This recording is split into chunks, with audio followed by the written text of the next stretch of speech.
வணக்கம்ண்ணா, என்னோடய பேர் பிரியாண்ணா. ஆல்ரெடி ஒரு வீடியோ பேசியிருந்தேன்னா இன்னும் நிறையா விஷயம் இருக்குது. ஸ்கூல்னு எடுத்துட்டோன்னா இப்போ நாங்கள் படிக்கும் போது இப்போ நான் என்னவே சொல்கிறேன், நான் இங்கிலீஷ் மீடியம் படித்தேன்.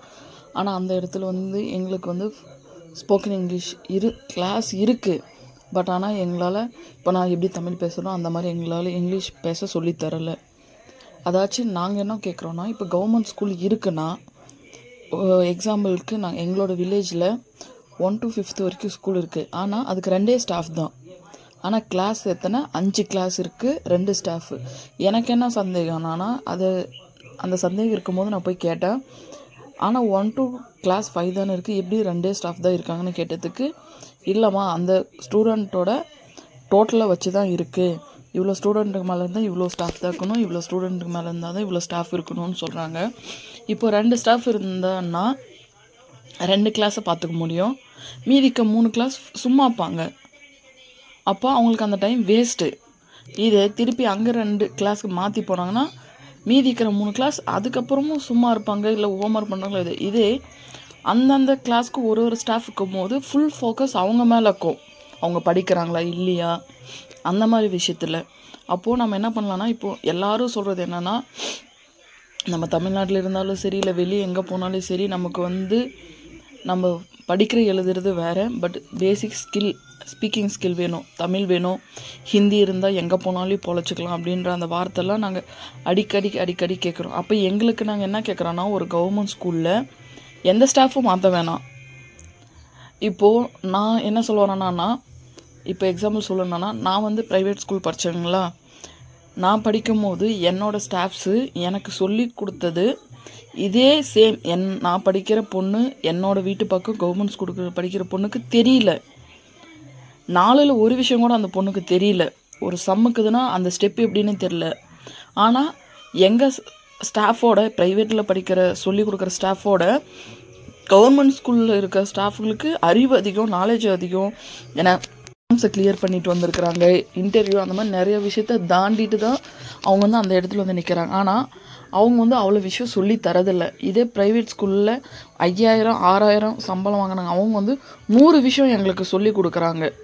அப்போ எனக்கே என்ன தோணுதுன்னா, என்னோடய குழந்தை ஐயோ நம்ம படிப்பை மட்டும் நல்லா கொடுத்துட்டா போதும், அந்த குழந்தை ஒரு வேலைக்கு போதோ இல்லையோ, ஆனால் வேணுன்ற சமயத்தில் அந்த குழந்தை பொழைச்சிக்கோன்ற ஒரு பயம் இருக்குது எங்களுக்கு.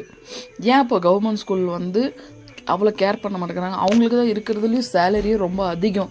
அதுக்காக நான் என்ன கேட்குறேன்னா, ஃபஸ்ட்டு பசங்கக்கிட்ட, ஸ்டூடெண்ட்ஸ் கிட்ட போயிட்டு அவங்க எப்படி நடத்துகிறாங்க, இந்த ஸ்டாஃப் கரெக்டாக இந்த சப்ஜெக்ட்டுக்கு நடத்துகிறாங்களா, உங்களுக்கு ஓகேவா, கரெக்டாக புரியுதா அப்படின்னு அவங்கக்கிட்ட கேட்கலான்னு நினைக்கிறோம். அப்போ அந்த கவர்மெண்ட் ஸ்டாஃப்க்கு ஒரு பயம் வரும். நம்ம கரெக்டாக நம்மளோட வேலை செய்யலாம், அந்த பசங்க சப்போஸ் சொல்லிவிடுவாங்களோ பண்ணிவிடுவாங்களோ அந்த பயத்தில் அவங்களுக்கு இருக்கிற அறிவை கரெக்டாக பசங்களுக்கு கொடுப்பாங்க. இப்போ சொல்லலாம், நிறைய பசங்க படிப்பு ஏற மாட்டேது. அந்த மாதிரி குழந்தைங்களுக்கு நான் என்னன்றேன்னா, எல்லா ஸ்கூலுக்குமே, சின்ன ஸ்கூலாகட்டும், கவர்மெண்ட் ஸ்கூலாகட்டும், ப்ரைவேட் ஸ்கூலாகட்டும், எந்த ஸ்கூலாகட்டும், ஸ்போர்ட்ஸ் வேணும்னா ஸ்போர்ட்ஸ் இல்லைனா எக்ஸ்ட்ரா கரிக்குலர் ஆக்டிவிட்டிஸ். ஏன்னா ஸ்கூலில் தான் பசங்க பாதினே இருக்காங்க. அப்போது ஒரு குழந்தைக்கு படிப்பு வரலன்ற பட்சத்தில் நம்ம ஸ்போர்ட்ஸில் கூட்டிகிட்டு போகலாம்ல. அப்போ அவனுக்கு என்ன, ஸ்போர்ட்ஸுக்கு தான் அவன் ஸ்போர்ட்ஸ் கோட்டாவில் போகட்டும். அப்போது சின்ன வயசுலேருந்தே ப்ராக்டிஸ் வேணும் இல்லைனா. அப்போ இம்பார்ட்டண்ட்டாக அது ப்ரைமரி ஸ்கூலாகட்டும் இல்லை ஹையர் செகண்டரி ஸ்கூலாகட்டும், அந்தந்த ஸ்கூலுக்கு கம்பல்சரி நல்ல தெளிவான ஒரு பிடிக்கு, ஒரு ஸ்போர்ட்ஸ்க்கு ஒரு ஸ்டாஃப் வேணும், எல்லாமே தெரிஞ்ச ஸ்டாஃப். அப்போ எல்லா குழந்தைங்களுமே ஸ்போர்ட்ஸில் இன்வால்வ் பண்ணணும். அவங்களுக்கு என்ன இதில் அவங்களுக்கு நாலேஜ் இருக்குது, இல்லை அவங்களுக்கு ஸ்போர்ட்ஸே வரல, அவங்களுக்கு படிக்கிறதுல மட்டும்தான் கான்சன்ட்ரேஷன், நாலேஜ் எல்லாம் இருக்குன்னா, அப்போ அவங்க படிப்பு விஷயத்தில் கொண்டு போகலாம். இல்லை இந்த பையனுக்கு ஒரு கேரம் விளையாட வருது, ஒரு செஸ் விளையாட தான் வருது, இல்லை ஒரு த்ரோபால் விளையாட வருது, ஒரு கிரிக்கெட்டு, இந்த மாதிரி எங்களுக்கு தெரிஞ்சது இத்தனை ஒரு சில விளையாட்டு தான். ஆனால் தெரியாத விளையாட்டு 1000 இருக்குது. அப்போது அந்த பசங்க அதில் முக்கியத்துவம் அதிகமாக தரலாம். அப்போது அந்த பசங்களோட ஏன்னா இதெல்லாம் யாரும் கண்டுக்காமல் என்னவா நாங்கள் பாட்டுக்கு படிக்கிறோம், ஒரு 10th வரோம், ஒரு கஷ்டப்பட்டு பாஸ் பண்ணுறோம், திருப்பி +1 வரோம், +2 வரோம், கஷ்டப்பட்டு பாஸ் பண்ணுறோம், திருப்பி ஒரு காலேஜ் போனோம், மொத்தத்தில் லைஃபே முடிஞ்சிடுதுண்ணா. நாங்கள் காலேஜ் முடியறதுக்குள்ளே எங்களுக்கு ஒரு ஏஜ் 21 22 ஆகிடுது. அதுக்கப்புறம் எங்களால் என்ன பண்ண முடியும்? ஃபேமிலி இவ்வளோ வயசு வரைக்கும் தான் எங்களை கஷ்டப்பட்டு பண்ணாங்க. நாங்கள் இதுக்கப்புறம் அவங்களுக்கு ஏதாச்சும் பண்ணணுன்ற சமயத்தில் எங்களுக்கே எதுவும் தெரியல. இப்போ நாங்கள் வேலைக்கு போகிறோம் என்னன்றாங்க, உங்களுக்கு இங்கிலீஷ் பேசவே வரலங்க, நீங்கள் பர்சன்டேஜ் வச்சு என்னங்க பண்ண போகிறீங்க அப்படின்ட்டு கேட்குறாங்க. அப்போது நாங்கள் என்ன கேட்குறோன்னா, அப்போ இதுக்கு என்ன பண்ணலான்னா, இப்போ ஒரு சிலர் வந்து ப்ராக்டிக்கலாக இருப்பாங்க, நல்ல இங்கிலீஷ் பேசுவாங்க, சரிங்களாண்ணா, நல்ல திறமைக்கும். அப்போ அவங்கள வந்து கவர்மெண்ட் ஸ்கூலுக்கு எடுத்துக்கலாம். அப்போது ஸ்போக்கன் இங்கிலீஷ் கிளாஸ் அப்படின்னு சொல்லிட்டு கவர்மெண்ட் ஸ்கூலில் டெய்லியும் அவங்க கிளாஸ் வந்து பிள்ளைங்கள ட்ரெயின் அப் பண்ணலாம். அப்போ பசங்களுக்கு என்ன பண்ணணும்னா, சின்ன வயசுலேருந்தே நம்ம இன்னும் சொல்லப்போனால் நம்ம பேபி ஸ்கூல்லேருந்தே நம்ம பசங்களை பேபி ஸ்கூல்லையும் ஒரு டீச்சர் வேணும்னா, அப்போ அவள் பக்கம் தானே இருக்குது. அப்போ அங்கேயே ஸ்கூலுக்கு பிள்ளைங்களுக்கும் ஸ்போக்கன் இங்கிலீஷ் பார்த்துக்கலாம், பேபி ஸ்கூல்லையும் வந்து பார்த்தா அப்போ சின்ன வயசுலேருந்து அதுங்களுக்கு தப்பு சரி தெரியாது. அப்போது தப்போ சரியோ பேச பேச குழந்தைங்க ஆரம்பித்தா அவங்களுக்கு பயம் போயிடும் பேபி ஸ்கூல்லேருந்தே. அப்போது அப்படியே கொஞ்சம் கொஞ்சமாக வர வர ஃபஸ்ட் ஸ்டாண்டர்ட் செகண்ட் ஸ்டாண்டர்ட் வர வர பசங்களுக்கு பயம் போயிடும். அவங்க தெளிவாக தப்பு ரைட்டுன்னு பேச ஆரம்பித்து அதுக்கப்புறம் தப்பெல்லாம் கரெக்ஷன் பண்ண ஆரம்பிச்சுப்பாங்க. அதே மாதிரி தானே ஹிந்தியும். எங்களுக்கு வந்து நாங்கள் என்ன கேட்குறோன்னா, இங்கிலீஷ்க்கு ஓகே ஸ்போக்கன் இங்கிலீஷோட ஒரு நல்ல கிராமர் தெரிஞ்ச ஸ்டாஃப் வந்தாலே எங்களுக்கு ஓகே தான். ஏன்னா எங்களுக்கு கிராமர்லாம் நல்லா தெரிஞ்ச இன்னும் எங்களுக்கு நல்ல விஷயம். ஆனால் ஹிந்தி எங்களுக்கு பேச தெரிஞ்சோ போதும். நாங்கள் யாரையும் வந்து ஒரு வராத குழந்தைக்கு எதுவுமே வற்புறுத்த வேணாம். பட் ஆனால் ஒரு எஜுகேஷ்னல் சிஸ்டத்தில் வந்து இதெல்லாம் இல்லாமல் இருக்கிறது தான் எங்களோட தப்பு நாங்கள் நினைக்கிறோம். எல்லாமே இருக்கணும், எங்களுக்கு எது எது தேவையோ நாங்கள் அதில் வந்து முன்னாடி போய்க்கிறோம். அதுக்காக நீங்கள் எங்களுக்கு ஹெல்ப் பண்ணுங்கன்னு கேட்குறோன்னா, அதுக்காக தயவு செஞ்சுன்னா ப்ரைமரி ஸ்கூலில் ஒரு கிளாஸ்க்கும் எல்லா பசங்களுக்கும் அட்டென்ஷன் வேணும். அப்போ தான் எல்லா ஸ்டாஃப்ஸ்க்கும் தெரியும் இந்த குழந்தைக்கு என்ன இருக்குது இல்லை. ஒரு கிளாஸ்க்கும் ஒரு மிஸ்ஸுக்கும் போதும் இல்லை இவனுக்கு வந்து விளையாடுறதோ வரும் அப்படின்ட்டு அவங்கள ஐடென்டிஃபை பண்ணி எடுக்க முடியும். எந்தெந்த பசங்க எதுக்கெல்லாம் சரியாக வருவாங்க பண்ணுவாங்கன்றதெல்லாம் இன்னும். அப்போது இந்த டான்ஸ் விஷயமும் அப்படி தானா, எல்லா விஷயமே குழந்தைங்களுக்குன்னு எது சரி எது தப்புன்ற விஷயத்த வந்து சொல்லி கொடுத்து சரின்ற விஷயத்த ஊக்குவிச்சு இன்னும் பண்ணணும். ஒரு சாதாரண சமையல்லேருந்து எல்லாமே ஒரு ஸ்கூலுன்றது வந்து ப்ராக்டிக்கல் செக்ஷனாகவும் இருக்கணும், அதே மாதிரி நாலேஜ் கெயின் பண்ணுற செக்ஷனாகவும் இருக்கணும். அந்த மாதிரி ஸ்கூல் வேணும்னா எங்களுக்கு இன்னும் சொல்லப்போனால் நாங்களாம் கஷ்டப்பட்டு படித்தோன்னா சில பேர் வந்து ஒரு பெரிய ஒரு கூட்டம் வந்து எங்களுக்கு நல்லது செய்கிறேன்னு வந்தாங்க. எங்களுக்கு படித்ததுக்கு காலேஜ் முடித்ததுக்கு காயின் கோல்டு தரேன்னாங்க, அது எங்களுக்கு தரல. அதுக்கப்புறம் என்னங்கன்னா இன்டர்கேஸ்ட் மேரேஜ் பண்ணால் எல்லாமே சட்டன் 1 வருஷத்தில் பண்ணணும் 2 வருஷத்தில் ஏன்னா பண்ணணும். நாங்கள் ஃபஸ்ட்டு அப்ளை பண்ணின்னுக்குறோங்களான்னு பார்க்க சொல்லணும். இப்போ எனக்கு கல்யாணம் ஆகுது, நான் வந்து அப்ளை பண்ணல, ஆனால் எனக்கு வந்து அந்த காசு கிடைக்கல, எனக்கு இல்லை நிறைய பேருக்கு கிடைக்கல. அது ஏன் எங்கள் தப்பு இல்லை, எங்களுக்கு தெரியல. அப்போது நீங்கள் என்ன பண்ணணும், ஒரு ஆதார் கார்டு வச்சு இந்த பொண்ணுங்க வந்து இந்த மாதிரி அப்ளை பண்ணிக்கிறாங்க, இவங்களுக்கு இந்த அமௌண்ட் கிடைக்கல, அதில் ரிஜிஸ்ட்ரேஷன் பண்ணுங்கள். இன்றைக்கி ஏன் இத்தனை வயசில் இத்தனை காலத்தில் பண்ணணும்னு ஏன்றீங்க. இப்போ ஒரு இன்டர்கேஸ்ட் மேரேஜ் சர்டிஃபிகேட்னா எங்ககிட்ட சர்டிஃபிகேட் இல்லை, நாங்களே இன்டர்கேஸ்ட் மேரேஜ் பண்ணுறோம், பெற்றவங்க எங்களுக்கு சப்போர்ட் பண்ண மாட்டாங்க. அது கொஞ்சம் டைம் எடுத்து பொறுமையாக பண்ணி அதுக்கப்புறம் தான் அவங்க ஓகே பண்ணுறாங்க. அதுக்கப்புறம் தான் எங்களை அப்போ வந்து போனால் இல்லைம்மா முடியாதுன்றாங்க. அதெல்லாம் நான் என்ன சொல்ல வரேன்னா, எல்லாமே கிடைக்கணும், எல்லாருக்குமே கிடைக்கணும். நீங்கள் சொல்கிற மாதிரி தான் தப்பாக கிடைக்க வேணாம், தப்பாகவும் இன்னும் வேணாம். அதனால் எங்களுக்கு எல்லாமே வேணும், நீங்கள் தான் அதை பார்த்துக்கணுன்னா. அதே மாதிரினா எங்களுக்கு எல்லாமே இப்போ ஆதார் கார்டு சொல்கிறீங்களா, இன்னும் நிறைய விஷயம் அதில் ஆட் பண்ணிக்கலாம்னா. எங்களோட மார்க் ஷீட்டு, இப்போ நாங்கள் என்ன படித்தோன்ற மார்க் ஷீட்டு, நம்ம எங்கே இருக்கோம், எங்களுக்கு ஒரு நேட்டிவிட்டி இன்கம்மு எந்த சர்டிஃபிகேட்டெல்லாம் அந்த ஆதாரில் ஆட் பண்ணிக்கணும். ஏன்னா நாங்கள் நிறைய தொலைச்சிடலோன்னு நினைக்கிறோம். நிறைய ஃபேமிலியில் வந்து ஒரு ஃபேமிலி வந்து திடீர்னு எதனா ஒரு ப்ராப்ளம் ஆகிடுது, எங்கன்னா போய் தொலைச்சிடுறாங்க, பண்ணிடுறாங்க, இல்லை தெரியாத ஒரு சின்ன குழந்தை அதை கிழிச்சிடு, அந்த மாதிரி நிறைய விஷயம் இருக்கும்போது இது சப்போஸ் ஒரு அந்த ஆதார் கார்டு இருந்தால் போதும், எல்லாமே ஒரிஜினல் அதை நம்ம அப்லோட் பண்ணுறோன்னா எவ்ரிதிங். இப்போ இந்த பொண்ணோட பர்த் சர்டிஃபிகேட் வேணும், ஆதார் கார்டு போட்டால் கிடைச்சிடும். அந்த மாதிரி எல்லாமே சிங்கிள் இதில் மாற்றினா எங்களுக்கு இன்னும் யூஸ்ஃபுல்லாக இருக்கும், நிறையவே யூஸ்ஃபுல்லாக இருக்கும்ண்ணா. அதே மாதிரி நிறைய பேருனா கவர்மெண்ட் ஸ்டாஃப்ஸ் இருக்காங்கன்னா அவங்க எங்களுக்கு வேலை செய்கிறனால தான் அவங்களுக்கு சேலரியாக கிடைக்குதுன்னா. ஸோ இப்போ நாங்கள் ஒரு பிரச்சனை சொல்ல வரோன்னா அவங்களால அதை செய்ய முடியலாம். அடுத்தது வந்து அவங்களுக்கு மேலே இருக்கிறவங்கக்கிட்ட ஃபார்வேர்ட் பண்ண சொல்லுங்கண்ணா. இப்போ அவங்களாலையும் எங்களுக்கு நாங்கள் ஒரு ப்ராப்ளம் கேட்குறோன்னா அவங்களையும் முடியலாம். கடைசியாக யார்கிட்ட போனால் முடியும் இல்லை முடியாதுன்ற வரைக்கும், இல்லை இந்த மாதிரி ஒரு விஷயம் வந்தது எங்களால் பண்ண முடியாதுங்க அப்படின்னு சொல்லிட்டு மேலே அனுப்ப சொல்லுங்கள். அங்கேயும் போய் பண்ண முடியல, மேலே அனுப்ப சொல்லுங்கண்ணா. லாஸ்ட்டாக உங்களுக்கு அனுப்ப சொல்லுங்கள் அப்பயாச்சும். ஏன்னா நீங்கள் கண்டிப்பாக எங்களுக்குன்னு ஒரு நல்லது செய்வீங்கன்னு எங்களுக்கு தெரியும். அதனால் எந்த ஒரு ப்ராப்ளமாக இருந்தாலும் சரி, அது சரியோ தப்போ சரியாக ஆராய்ஞ்சு பார்த்து அதுக்கு ஒரு சொல்யூஷன் கொடுக்க சொல்லுங்கண்ணா.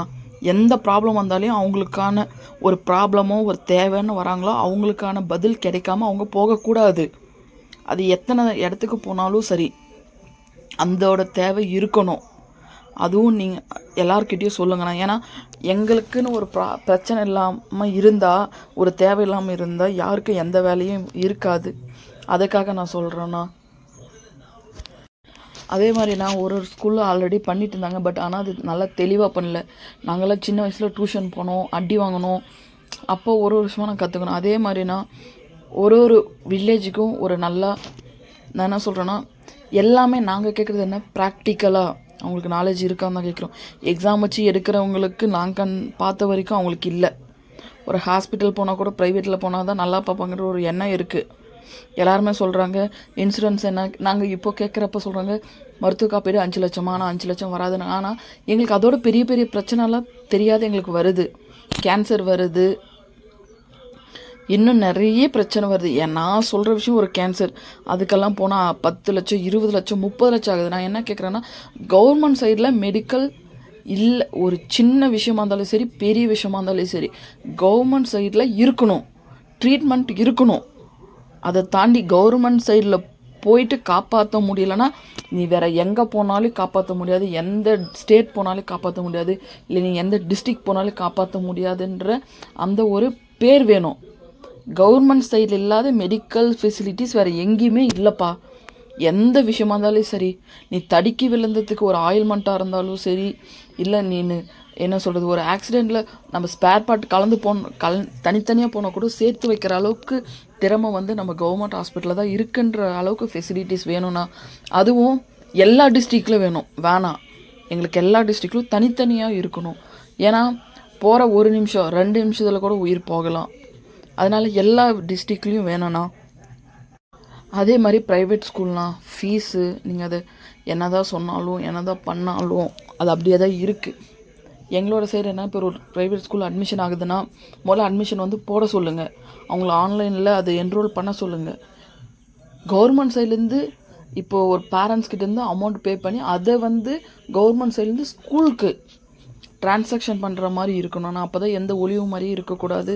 இன்னொரு விஷயம், அவங்கக்கிட்ட எல்லா தொழில் எல்லா இதுலேயுமே கேட்குறாங்கன்னா, இப்போ ஒரு திருடன் ஏன் வரானா, அவனுக்கான தேவை பத்தலை, அதை எப்படி அவனை செஞ்சுக்கணும்னு தெரில, அதனால் ஏதோ ஒரு குறுக்கு வழி அந்த மாதிரி வரான். அதனால் எல்லாரையுமே அவங்களோட சைடு என்ன ஏது ஒரு தப்பு பண்ணாலும் கேட்கணும்.